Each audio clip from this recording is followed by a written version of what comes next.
Wanna know how to add portfolio to your website in WordPress? Well, no worries. In this video, I'm going to show you an easy step-by-step guide on how you can do it. It's super simple, so let's get right into it. Now, first things first, simply open up your WordPress.com website.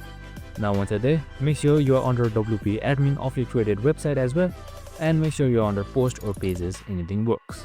Now I'd recommend going to pages since we're adding portfolios, and just simply create one or just enter the existing ones.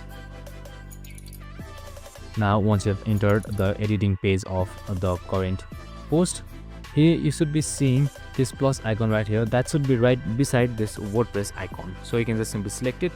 Now scroll all the way down until you see portfolio. So if you don't see it, just simply head towards patterns right here. Now once you're under patterns, just simply sort up for portfolio.